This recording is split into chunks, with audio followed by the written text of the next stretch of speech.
गरी तटस्थता, स्वाधीनता, स्वयंसेवा, एकता, विश्वव्यापकता चारवटा क्याटेगोरीमा रहेर चाहिँ काम गरिरहेको छ।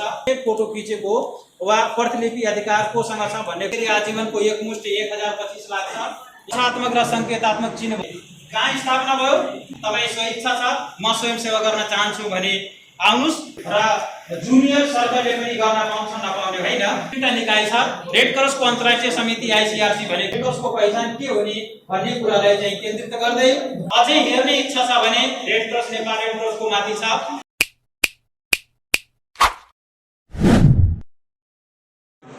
को होला 1859 मा सेप्टेम्बरको युद्ध इटाली फ्रान्स अस्ट्रेलिया बीच र 40,000 युद्धमा घाइते भएको छ।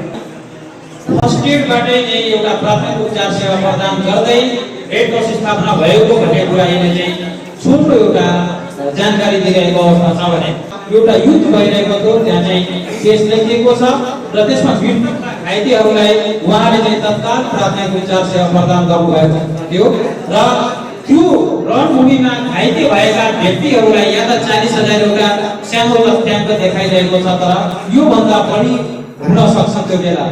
तर अहिले जस्तो युद्ध भइरहेको त्यो युद्ध होइन। बेला जुन व्यक्ति घाइते थियो उहाँहरूलाई के गर्नुभयो भने सेप्टेम्बरको सम्झना नामक पुस्तक भयो, प्रकाशन भयो। यो के हो भने रेड क्रसका संस्थापक जन न्युटनले जुन दृश्य देख्नुभयो त्यो दृश्यको आधारमा एउटा दस्तावेज तयार गर्नुभयो। यो नेपालीकरण पनि भइसकेको अवस्था छ। तपाईँ यो अध्ययन गर्ने इच्छा छ भने प्राप्त गर्न सक्नुहुन्छ। यसैगरी उहाँले चाहिँ त्यो सबै किताब म चाहिँ दुईटा सुझाव व्यक्त गर्नुभएको थियो। हरेक देशमा स्वयंसेवी उद्धार संस्थाको आवश्यकता र यस्तो स्वयंसेवी संस्था हो जो चाहिँ अन्तर्राष्ट्रिय स्तरमा मान्यता प्राप्त होस् भन्ने चाहिँ उहाँले दुईटा सुझाव व्यक्त गर्नुभएको। तर विभिन्न राष्ट्र प्रमुखहरूलाई चाहिँ पठाउनु र त्यो हेरिसकेपछि उहाँहरूले चाहिँ स्वयंसेवी उद्धार संस्था बनाउनुपर्छ भन्ने चाहिँ उहाँले सुझावलाई आत्मसात गर्दै विभिन्न देशमा यस प्रकारको रेड क्रस सुरुवात भयो र 1863 मा चाहिँ एउटा सम्मेलन भयो जो चाहिँ यो चिन्ह प्रदान कसरी बनाउने छ, रेड क्रसको पहिचान के हुने भन्ने कुरालाई चाहिँ केन्द्रित गर्दै चाहिँ एउटा उहाँ हामी क्रस हेरिरहेका छौँ। यस्तो चिन्ह भएको यदि कसैले मेडिकलले वा अरू कुनै कम्पनीले प्रयोग गरेको छ भने त्यो दुरुपयोग भन्ने शब्द हामी सबैले थाहा छ। यदि प्रयोग गरिरहेका छौँ या उपशाखाले गरेको छ तपाईँ पनि प्रयोग गर्नुभयो होला। चिन्ह भनेको रेड क्रसले प्रयोग गर्ने चिन्ह हो भन्ने बुझौँ है। र अन्य चिन्हहरू पनि छन् र 1863 मा घाइतेहरूको उद्धारका लागि अन्तर्राष्ट्रिय समिति जो चाहिँ पछि गएर आईसीआरसी रेड क्रसको अन्तर्राष्ट्रिय समिति भनेर नामाकरण भयो। भनेको सबभन्दा पहिला स्थापना भएको भने 1863 रेड क्रसको स्थापना विश्वमा कहिले भयो भन्ने कुरा यसले सन्देश दिन्छ। यसैगरी 1864 मा जेनेभाको पहिलो कूटनैतिक सम्मेलन भयो र जेनेभा महासन्धि पारित भयो हैन। हामी द्वन्द्वको बेला यो कुरा धेरै सुनिरहेका थियौँ। जेनेभा महासन्धि चाहिँ उल्लङ्घन भयो, अन्तर्राष्ट्रिय मानवीय कानुन उल्लङ्घन भयो, अवधारणा पर्यो, त्यसमा अमान्य व्यवहार त्यस्तो प्रकारको विभिन्न न्युजहरू सुन्ने गरेका थियौँ। 1919 मा लिग अफ रेड क्रस सोसाइटिजको गठन भनेको छ जो चाहिँ पछि गएर रेड क्रसको फेडरेसन भनेको आईएफआरसी भन्यो है। र त्यो संस्था भनेको छाता संगठनका रूपमा रह्यो भन्ने कुरा यसले भन्छ। र 1991 मा चाहिँ हालको प्रचलित नाम मैले भने international federation of red cross तथा रेड क्रिस्चियन सोसाइटी नामाकरण गरियो। र अब चाहिँ विश्वमा रेड क्रस कतिवटा छन् भन्ने कुरा कतिवटा देशमा छ भने हालसम्म जेनेभा महासन्धिमा हस्ताक्षर गर्ने भने 198 र हस्ताक्षर भई अभियान सञ्चालन भएको चाहिँ 192 राष्ट्रहरू छन्। तीनटा छन्। यो विश्वमा चलायमान रेड क्रसले कसरी सेवा गर्छ भन्ने तीनटा निकाय छ। रेड क्रसको अन्तर्राष्ट्रिय समिति आईसीआरसी भनेको छ। रेड क्रस तथा रेड क्रिस्चियन सोसाइटीहरूको राष्ट्रिय सोसाइटी जस्तै Nepal red cross, Bharat red cross, Japan red cross भन्ने जुन देशमा हो त्यो देशको नाम जोडिएर रेड क्रस स्थापना भएको अवस्था हुन्छ, त्यो देश जोडिएको हुन्छ। यसैगरी रेड क्रस तथा रेड क्रिस्चियन सोसाइटीहरूको अन्तर्राष्ट्रिय महासङ्घ जो फेडरेसन भन्छ, जस्तै हामी उदाहरणको रूपमा हेर्न सक्छौँ गाउँपालिका महासङ्घ, फलानु महासङ्घ, एनजिओसिसी महासङ्घ हो। त्यसको चिजलाई रेड क्रसको एउटा छुट्टै छाता सङ्गठन गरेर त्यसको फेडरेसन भनेको अवस्था हुन्छ। कोले के गर्छ भन्ने कुरा यसको चाहिँ कार्यको चाहिँ प्रकृति चाहिँ अलिक फरक छ। आईसीआरसी भनेको छ यो सशस्त्र द्वन्द्वको बेला चाहिँ बढी सक्रिय भइरहेको अवस्था हुन्छ। विगतमा हेर्न सक्छौँ नेपालको विभिन्न ठाउँमा यसका आफिसहरू थिए जो द्वन्द्वको समयमा सक्रिय भएर काम गरिरहेका थिए। द्वन्द्व प्रभावले सहयोग गर्छ, अन्तर्राष्ट्रिय मानवीय कानुनको चाहिँ संरक्षण गर्छ, प्रवर्धन गर्छ, प्रचार प्रसारको काम गर्छ, राष्ट्रिय सोसाइटीहरूलाई मान्यता प्रदान गर्छ। अघि मैले भने तर राष्ट्रिय सोसाइटीहरूको क्षमता वृद्धिमा पनि यसले सहयोग गरिरहेको हुन्छ। खास त्यस्ता व्यक्ति बेपत्ता छन् जो चाहिँ अहिले निश्चित छ तर त्यसलाई चाहिँ सार्वजनिक रूपमा भइएको छैन। बाँकीमै कुरा गर्न भने हामीसँग 87 जना अझै बेपत्ता हुनुहुन्छ। हामी जस्ता Nepal red cross, Bharat red cross, Japan red cross त्यस्ता रेड क्रसको के गर्छन् त यस्तो मापदण्ड के छ भने सशक्त द्वन्द्व र विपद प्रभावितहरूलाई यसले सहयोग प्रदान गर्छ। संकट विमुख समुदायको लागि स्वास्थ्य तथा मानवीय सेवाका कार्यहरू पनि गर्छ। यसैगरी रेड क्रसका आधारभूत सिद्धान्तको प्रचार प्रसार गर्छ, अन्तर्राष्ट्रिय मानवीय कानुनको प्रचार प्रसार र मानवीय मूल्य प्रवर्धनको र संगठन विस्तारका काम यसले गरिरहेको छ। यो महासंघले के गर्छ भने राष्ट्रिय सोसाइटीहरूको क्षमता वृद्धि र विकासमा सहयोग गर्छ। यो खास गरी विपदको बेलामा काम गर्ने क्रमलाई चाहिँ बढी फोकस गरिरहेको हुन्छ। जस्तै हामी कुनै एउटा तालिम आयोजना गर्यौं, जस्तै विपद प्रतिकारको लागि भने त्यो क्षमता वृद्धि गराइदिने त्यस्तो टेक्निकल पर्सन फेडरेसनसँग हुन्छ। उले अभियानको राष्ट्रिय सोसाइटीहरू सहयोग कोअर्डिनेसनको पाठ भन्न खोजेको छ। त्यसैगरी प्राकृतिक विपद बाट प्रभावितलाई सहयोग र राष्ट्रिय सोसाइटीको चाहिँ मानवीय कार्यमा पनि यो अन्य देशको पनि एउटा कोर्डिनेट हो। हामी सबैले थाहा छ, तपाईलाई टेलिभिजन पनि उपलब्ध गराइसकेको अवस्था छ। त्यसमा पनि लेखिएको होला। कुन छ ल भनिदिनुस् त? एउटा के छ? मानवता हो। यसलाई व्याख्या गर्नुपर्छ। पर्दैन, बुझिरहेको हैन? मानवता भने सेवा सकेसम्म पीडालाई कम गरिदिने ज्यादा कम गर्नु हो। त्यसपछि निष्पक्षता। के हो निष्पक्षता भनेको? अब सबैको आफै भाइ-बहिनीहरु विचार गर्नु होला के चीजमा निष्पक्षता गर्ने है। यसैगरी तटस्थता, स्वाधीनता, स्वयंसेवा, एकता, विश्वव्यापकता भनेर चाहिँ यसको क्याटेगोरी यो तरिकाले राखिदिएको छ। यो कुरा तपाईहरु गएर वेबसाइटमा पनि पाउनुहुन्छ। मजाले निष्पक्षता कुनै पनि आधारमा कसैप्रति भेदभाव नगर्नुस् भनिएको छ। अनि त्यसैगरी आवश्यकताको आधारमा सहयोग गर्नुस्, बढी आपतमा परेकालाई सबभन्दा पहिला सहयोग गर्नुस् भनेको छ। यो चाहिँ एकदमै महत्त्वपूर्ण छ। यो चीज हामी सम्झनु पर्ने हुन्छ है। तटस्थता भनेको वाद विवाद र शत्रुताको व्यवहारमा नल्झनुस्, नलाग्नु भन्छ। यो हामी यसको मैले आशय मात्रै व्यक्त गर्छु। यो दुई पक्षबीच झगडा भइरहेको छ भने दुई पक्ष झगडा गर्न दिनु, जोसँग तपाईको सरोकार छैन। जब मान्छे घाइते हुन्छन् त्यो बेला मात्रै त्यो प्राथमिक उपचार सेवा प्रदान गरोस् भन्ने यस्तो प्रकारको चाहिँ तटस्थ भएर काम गर्नुपर्छ। राजी खुसीले काम गर्ने है। कसैले जबरजस्ती छैन। रेड क्रसमा जानै पर्छ, आन्दोलन गर्नै पर्छ भन्ने चाहिँ होइन। तपाई स्वेच्छा छ म स्वयं सेवा गर्न चाहन्छु भने आउनुस्, तर सेवा गर्नुस्। फेरि भाडा स्कुलले तिर्देला हैछ, त्यस्तो अवस्था आउन सक्छ। कहिलेकाहीँ के हुन्छ भने हामी तपाईहरुले समुदायमा धेरै रेड क्रसको तपाई आत्मसन्तुष्टि लिनुस्, म रेड क्रसको तर्फबाट तपाईले सहयोग गरेका छौं भन्ने भनेको यो हामी विश्वभरि नै युनिट एउटा एक सँग एकै नासको काम गर्ने तरिकाले नीति नियम अरु ठाउँभन्दा फरक हुन सक्छ। अन्य देशमा गयो भने तर काम गर्ने तरिका चाहिँ एउटै छ भन्ने यसले सन्देश दिइरहेको छ। यो विश्वभरिमा छ। मैले भने यहाँ 198 देशमा सोसाइटी स्थापना भएको छ। रेड क्रस सबैको लागि खुला छ। हामी सबैजना सक्रिय रूपमा यसमा आउन सक्छौं। अब रेड क्रस स्थापनाका कुरा गरौँ। नेपालमा कहिले भयो त है? के भनेको छ हेर्नुस् त। 2020 भाद्र 19 गते कहाँ स्थापना भयो? नेपालमा। यसैगरी जेनेभा महासन्धिमा हस्ताक्षर गर्ने भनेको छ। 2024 मा स्थानीय प्रशासनमा दर्ता भनेको छ। 25 मा 21 को त्यसपछि आईसीआरसी बाट मान्यता प्राप्त 2021 साल आसो 16 गते। अन्तर्राष्ट्रिय महासंघबाट मान्यता प्राप्त 2021 आसो 17 गते। यस्तो प्रकारको यसको चाहिँ एउटा अनन्य यो इतिहासका कुरा भनिएको छ।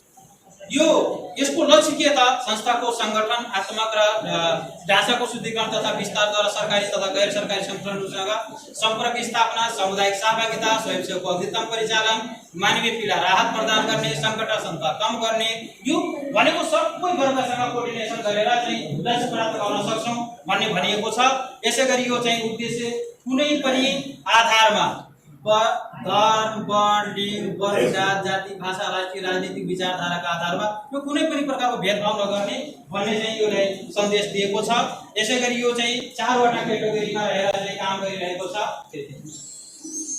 यसको विपद व्यवस्थापन मुख्य एजेन्डा छ। यसैगरी अन्य पनि छन्।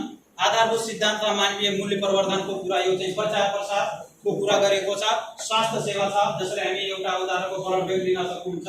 एम्बुलेन्स सेवा लिन सक्नुहुन्छ, अन्य शिविरहरू पनि लिन सक्नुहुन्छ। संगठन विकासका कुरा गरेको छ भनेको जस्तै अहिले उपशाखा स्तर छ, समुदायसम्म हाम्रो पहुँच छ, यस्तो प्रकारको यो संगठन पनि रहेको अवस्था छ। नेक्स्ट, अब सदस्य बन्न चाहियो भने तपाईँ यो तरिकाले सदस्यता पनि लिन सक्नुहुन्छ। 5 वर्षको सदस्यको व्यवस्था छ, 275 रुपैयाँ लाग्छ। यसैगरी आजीवनको एकमुष्ट 1025 लाग्छ।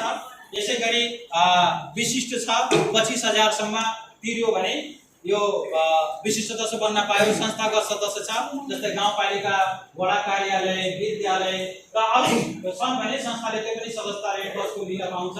त्यो चाहिँ लगतै दिनुपर्छ, यसमा चाहिँ जिन्सी चाहिँ हुँदैन। तर विशिष्ट र एसएसकर सदस्यमा यसले जिन्सी सामान दियो भने उसलाई पनि सदस्यता प्रदान गर्न सकिन्छ। एसएसकरमा 1 लाख बराबरको छ र मानवता भनेर चाहिँ यो चाहिँ हाम्रो देशभन्दा अन्य विदेशको कोही व्यक्ति आयो, रेड क्रसमा योगदान पुर्याएको छ भने त्यसले सम्मान स्वरूप त्यस्तो सदस्यता प्रदान गर्ने गरिएको छ। विभिन्न ठाउँमा छ, कुनै पनि ठाउँमा बाँकी छैन है। यो थुप्रै ठाउँ नेटवर्क भनेको छ हैन। अब सामाजिकसँग वा समुदायसँग पनि छ, अन्य सरोकारवाला निकाय छ, सरकारी निकायहरू छन्, स्थानीय छन्, डोनरहरू छन्।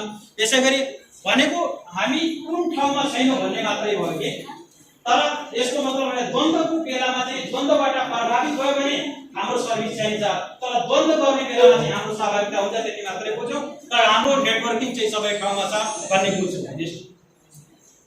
हामी यो विषयगत समितिहरू पनि छन् र विषयगत समितिले पनि सक्रियताका साथ काम गर्छ। जस्तै आजको जुनियर युवा समिति अन्तर्गत काम भइरहेको छ, त्यस्तै विषयगत समितिहरू पनि राखिएको छ। नेक्स्ट, हामीसँग यस्तो प्रकारको संगठनको स्वरूप छ। हामीसँग उपशाखा 17वटा छ, रेड क्रस कार्यटोली भनिएको छ। यसैगरी युवा रेड क्रस सर्कल छ। यसैगरी जुनियर रेड क्रस सर्कल संख्या छ, यहाँ 25 छ। यसैगरी युवा रेड क्रस सर्कल क्याम्पसमा 2टा छ र समुदाय स्तरमा विपद व्यवस्थापन समिति, त्यो खास गरी विपद प्रभावित क्षेत्रहरूलाई केन्द्रित गरेर गएको समिति 33वटा छन्, जो चाहिँ उहाँकै समुदायकै अगुवाई हुन्छ र स्थानीय तहमा त्यो सूचीकृत भएर काम गरिरहेको अवस्था हुन्छ। धन्यवाद। वा रेड क्रस चिन्ह प्रयोग गर्ने व्यक्ति को हो भन्ने कुरा एउटा सन्देश दिन्छ। जस्तै हामी यो कोड लगाएको हेर्नु, को हो भन्ने कुरा, त्यो चाहिँ स्वयंसेवक हो, त्यो समाजहरूको लिन्छौँ भन्ने कुरा। अब यसले चिन्ह चाहिँ तोडमोड गरेर अलग तरिकाले प्रयोग गर्यो, त्यसको आशा चाहिँ बिग्रिन्छ है। त्यसले गर्दा हामी एउटा निश्चित ब्रान्डमा रहेर निश्चित तरिकाले प्रयोग गर्यो, त्यसको मर्यादा नै अलग हुन्छ भन्ने कुरा यसले सन्देश दिइरहेको हुन्छ। र यसको आशय अर्को के छ भने जस्तै यो एउटा रक्षात्मक र सङ्केतात्मक चिन्ह भनिएको छ। यस्तो प्रकारको हामीले कहिलेकाहीँ गाडीमा हेर्छौँ हैन, लगाएको प्रयोग गरेको। तपाईँ 72 सालको भूकम्पमा हेर्नुभयो होला, भाडामा ट्रक लिएको छ, रेड क्रस चिन्ह प्रयोग गरेछ भन्ने हामीलाई लाग्न सक्छ नि त। तर त्यसको केही निश्चित समयको लागि हामी त्यस्तो व्यक्तिलाई प्रयोग गरेका छौँ, समुदायलाई वा त्यस्तो साधनहरू प्रयोग गरेका छौँ भने त्यो ठाउँमा रेड क्रस चिन्ह प्रयोग गर्छौँ। चलन चल्तीमा भनेको क्रस मात्रै छ, त्यति बुझ्नु। यतातिर हेर्न सक्नुहुन्छ, अर्को साइडमा यो चाहिँ कुनै ठाउँमा निर्माण भएको यस्तो छ भने त्यो ठाउँमा रेड क्रसले गरेको छ भने यो ठाउँ राख्छौँ, त्यस्तो चिन्हहरू राखिदिनुपर्छ। यो अब यो बनाउने तरिका भनेको छ, कसैले यस्तो प्रकारको चिन्ह क्रस कसरी बनाउँछन् भन्ने कुरा यो बुझौँ। अब बनाउनेतिर भने 5वटा बक्स हुन्छ र त्यो बक्स चाहिँ 4 गुणा चतुर्भुज गरेर ठ्याक्कै त्यो यस्तो किसिमको फिट गर्ने कि जता सेमी मिल्छ त्यो तरिका। जस्तै यहाँ 20 सेमी भनेको छ, 20 भनेको छ र भने चाहिँ यो तरिका हो यसको बनाउने है। यदि हामी लेटर पेड प्रयोग गरेका छौँ, डिजाइन गर्दाखेरि यो चाहिँ खास गरी उपशाखाहरूले र जुनियर सर्कलले पनि गर्न पाउँछ, नपाउने होइन। तर यहाँ चाहिँ त्यसको तल नेरेसो मात्रै क्रस चिन्ह बनाएर भएन, त्यसको तल लेख्नु पर्यो, नेरेसो लेख्नु पर्यो। वा नेपालीमा लेख्दैछौ भने वा नेपाली इङ्ग्लिसमा लेखेछौ भने NRCS भन्ने लेख्नुपर्छ। त्यसैगरी अब फुल लेख्नु पर्यो भने सर्टकटमा यो भयो र उतातिर हेर्नुहोस् नेपाल रेड क्रस सोसाइटी लेखिएको छ नेपालीमा, यसैगरी इङ्ग्लिसमा पनि यो तरिकाले। यसको चाहिँ निश्चित यो हिमाली फन्ड छ भने तलको मेटा गोल्ड फन्ड भनेको छ, यो फ्री डाउनलोड गुगलबाट पनि गर्न सकियो। यहाँ मेटा भनेर एउटा मेटा गोल्ड फन्ड छ र त्यो फन्ड मात्रै प्रयोग यसमा हुन्छ।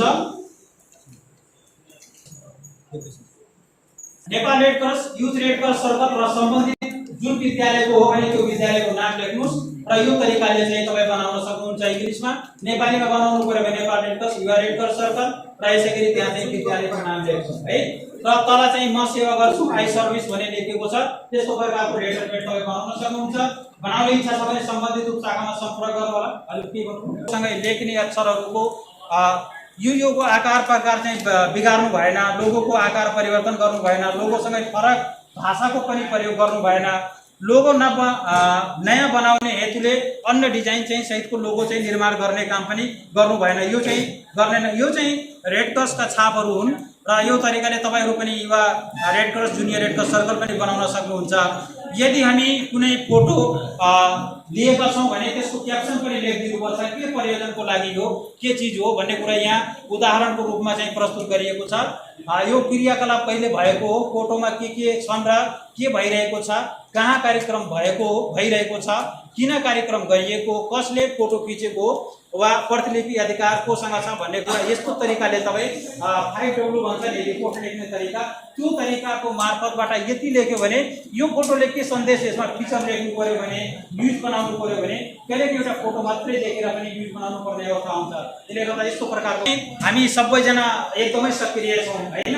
अरु समय भन्दा मलाई लाग्छ सफ्टवेयरले पैसा तिर्नु पर्यो भने सक्दैन थियो है। हामी जति घण्टा कति मिनेटसम्म समय दिइरहेका छौं, 2 घण्टा 4 घण्टा कहीं टिकटक चलाएका छौं, कहीं फेसबुक चलाएका छौं, 2-4 घण्टा यसमा सक्रिय हुन्छ। यसको आशा के हो भने हामी रेड क्रस सम्पूर्ण कर्मचारी सदस्य स्वयंसेवकहरूले जनसम्पर्कका लागि सामाजिक सञ्जाल या सञ्चारका यो माध्यम प्रयोग गरिरहेका छौं। विद्युतीय माध्यमबाट लेख्ने वा प्रयोग गर्ने blog, photo, photograph, recording, film र गर्दा यी सामान्य नियमहरूको पालना चाहिँ गर्नुपर्छ। जस्तै हामी लोगो चेन्ज गर्ने वा चाहिँ त्यो माथिको वेबसाइटमै आफ्नो नाममा गरिदिने त्यो तरिकाले गर्न सक्यो। तर रेड क्रसलाई तोडमोड गरेर वा रेड क्रस राजनीतिक कुराहरू त्यसमा चाहिँ पोस्ट नगरिदिनु होला चाहिँ नीति नै बनेको छ। यो चाहिँ विनम्र अनुरोध पनि हो।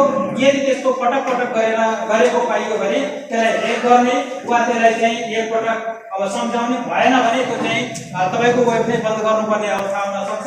त्यो चाहिँ प्रयोग नगर्नु है। कहिलेकाहीँ के हुन्छ भने हामी कुनै कार्यक्रममा गएका छौं है, यो रेड क्रससँग सम्बन्धित सबैले पोस्ट गर्नु कुनै त्यो छ एकदमै लोगोले लगाएर ठुलै भिजिबिलिटी लगाएर आफ्नो वेबसँग सम्बन्धित हुन्छ भने यो लिंक चाहिँ राख्नु होला। रेड क्रसलाई मेल गर्नुहोस्। तपाई कुनै कथा लेख्नु भएको छ, निबन्ध लेख्नु भएको छ, कुनै एउटा कार्यक्रम गर्नु भएको छ, इभेन्ट पनि हामीलाई मेल गरिदिनुस्। तपाई सेवा बुलेटिन हेर्नु भयो होला, त्यहाँ चाहिँ हामी समाचारहरू बनाएर राखिदिन्छौँ। वेबसाइटहरू छ र अझै हेर्ने इच्छा छ भने रेड क्रस नेपाल रेड क्रसको माथि छ, आईसीआरसी को छ, आईपीआरसी को छ र यसैगरी रेड क्रसको यो चाहिँ पेज छ एउटा र एउटा छुट्टै नेपाल रेड क्रसको चाहिँ लाइभ गर्ने Nepal red cross society Banke भनेर छ, त्यो चाहिँ पेज लाइभ गरिदिनु होला। र त्यहाँ चाहिँ हामी महत्त्वपूर्ण सूचनाहरू, महत्त्वपूर्ण गतिविधिहरू त्यहाँ पोस्ट गरिरहेको अवस्था छ।